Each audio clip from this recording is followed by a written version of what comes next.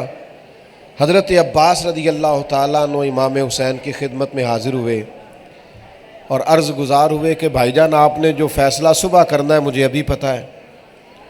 یہ یزیدی فکر کے لوگ ہیں، سوچے گا شاید حسین نے سوچنے کے لیے وقت لیا ہے، کوئی رائے بدلنے لگی ہے خدا نخواستہ، تو آپ ابھی بتا دیتے معاملہ کیا تھا۔ تو امام علی مقام فرمانے لگے عباس آپ کا کیا خیال ہے؟ میں نے سوچنے کے لیے ٹائم مانگا ہے۔ کہا بھائی جان بتائیے۔ تو فرمایا میں نے تو اس لیے رات مانگی ہے کہ عباس تجھے پتہ ہے مجھے سجدوں سے بڑا پیار ہے، سجدوں سے بڑی محبت۔ ایک رات رہ گئی ہے، میرا جی کرتا ہے میں رج رج کے اپنے رب کو سجدے کروں۔ حضور کی اولاد کو بڑا ہی پیار ہے سجدوں سے، بڑا پیار ہے عبادتوں سے۔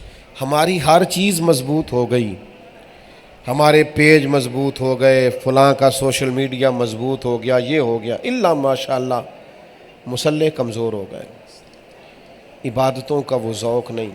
یاد رکھیے گا جنگیں بھی وہی جیتی جاتی ہیں جس کے اندر انسان کا مسلح اور دعا مضبوط ہوتی ہے۔ سیدنا ابو بکر صدیق رضی اللہ تعالیٰ عنہ فرماتے ہیں بدر کی ساری رات محبوب نے مسلح پہ گزاری۔ اے اللہ مدد نازل میرے بھائیوں کچھ وقت عبادت کو دیں، چند گھڑیاں مسلح پہ بیٹھیں، لمبی لمبی دعائیں مانگیں۔ کچھ دکھ بندے کے بڑے ذاتی ہوتے ہیں، بندہ کسی کو نہیں بتا سکتا، آسان حال ہے جو کسی سے نہیں کہہ سکتے رب رسول سے کہہ دو، اللہ کے حضور عرض کر دو، لیکن عبادت سے ضرور رشتہ قائم کرو۔ اللہ کے حضور دعا ہے جو میں اس مختصر وقت میں عرض کر سکا ہوں اللہ قبول فرمائے، بات کرتے کہیں بھول گیا ہوں تو اللہ درگزر فرمائے۔ آخر دعوانا الحمدللہ۔ حضرت دو آپ دو۔ اللہم صلی علی سیدنا و مولانا محمد معدن الجود والکرم وآلہ وبارک وسلم۔ اللہ ہماری اس محفل پاک کو اپنی بارگاہ میں قبول